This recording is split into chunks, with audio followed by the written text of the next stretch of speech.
ዮሴፍ እንግዲህ በቤት ውስጥ በቤተሰቡ የሚጠላ ሰው 11 ወንድሞች ይጠሉታል። እንግዲህ ዝም ብለህ አስበው ቤት ውስጥ መጠላት መገልመጥና ይሄ ፌክ እኮ ሳቅ ምናምን ቢኖር ጥሩ ነው፣ ግን ግልጽ የሆነ ጥላቻ እንደማይወዱት ያሳዩታል። ቢገሉት ደስ እንደሚላቸው እሱም ያውቃል። ግን ከሁሉ ነገር በላይ እኔ በጣም ካልም ሆኖ ይኖር ነበር በዚህ ውስጥ አይረበሽም ዮሴፍና ለምን እንደሆነ ታውቃለህ? መጽሐፍ ቅዱስ ያዕቆብ አባቱም ከልጆቹ ሁሉ አብልጦ ዮሴፍን ይወደው ነበር ይላል። ለሱ ማተር የሚያደርገው በአባቱ መወደዱ።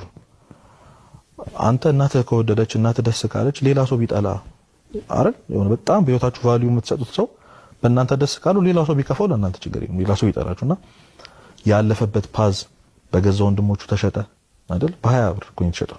ሊገሉት ተስማምተው ነው አንድ ወንድም ያተረፈው ጉድጓድ ውስጥ ነው። እሱን ጨለማ ጉድጓድ ውስጥ ነው እነሱ በጋርደው ሲሳሳቁ ሳቃቸው ይሰማው ነበር። ሲበሉ ሲጠጡ ርቦት ጭራሽ አንስቶ ሸጡት ለግብጽ። ሄደ በሰው ቤት ባሪያ ሆነ። ለረጅም ጊዜ ሲገረፍ ኖር። ከሱ ደግሞ ትንሽ እግዚአብሔር ከፍ አደረገውና የገንዘብ መሪ አደረገው በአንድ ቤት ውስጥ በጲስፋራ ቤት ውስጥ ማለት። እሱንም ኖር የጨረስኩ ሳይል በሚስቱ በጌታው ሚስት ተፈትኖ በውሸት ተከሶ እስር ቤት ገባ። ዮሴፍ እነዚህን ሁሉ ነገር ከእግዚአብሔር ጋር አልፏል። አንድ ቦታ ሲያማርር አታዩትም? አንድ ቦታ ለምን ሲል ምን አረኩ እኔ ይሄ የሚገባው ለወንድሞቼ ነበር አላለ። በቀልን አላሰበ ዮሴፍ። በዚህ መሃል ደግሞ የተማረው ሌሰን ነበርና ሁለት ሰዎች እስረኞች አብረው ታስረው ነበር የፈርዖን ሰዎችና ህልም አለሙ። ህልም የመፍታት ጸጋ ስለነበረው አንተን ፈርዖን ይፈታሃል ወደ ነበረው ስልጣን ይመልሳል፣ አንተን ግን ይገላል አለውና ያን ይፈታሃል ያለውን ሰውዬ እባክህ ከእስር ቤት ስትወጣ እንዳትረሳኝ አለው። ይሄን ያለው ዮሴፍ ነው።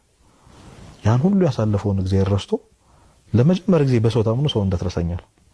እግዚአብሔር ሰው እንዴት እንደሚረሳ ላሳይ ብሎ 2 ዓመት ረሳው እስር ቤት ውስጥ። ብዙ ነገር በጣም ብዙ ቦታ ዮሴፍ በሰዎች ሁሉ ፊት ሞገስን እግዚአብሔር ሰጥቶ ይላል። እስር ቤት ሲገባ ሞገስ ነበር። ከኋላ መጥቶ የምግብ ስልጣን የተሰጠው ለሱ ነበር። ከባሪያዎቹ ሁሉ ተመርጦ የጌታው ቤት ማገልገል የተሰጠው ለሱ ነበር። በሰው ሲታመን ሞገሱ ጠፋ። ሰው እንደዚህ ነው ብሎ ሲያስተምረውና ያን የሚቀራለው አነሳው የግብጽ ንጉስ አደረገውና ወንድሞቹ ይጠሉት ይቀኑበት የነበረው ህልም አልሞ ስትሰግዱልኝ አየው በሚል ህልሙ ነበር። ግን ርቧቸው ከብዙ ዓመት በኋላ መጡ፣ ሰገዱለት። እነሱ እንደሆነ አየና አለቀሰ፣ ተረበሸ።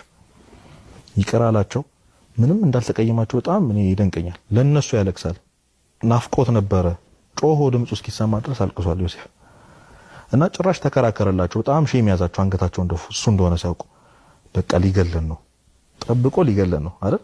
መቼም አንተ በምንም በሌለ ሰዓት ብዙ ያደረጉን ሰዎች ትልቅ ስልጣን ኖሮ ስታገኝ ምንድን ነው የምታደርገው? እግዚአብሔርም የሚወዱ ይመስላል። በጣም እኛ ጋር የሚባሉ በጣም በቃ እግዚአብሔር ያቆማል ጠላት ፊት ታሳያቸዋለህ። እንደዚህ እግዚአብሔር ጠላት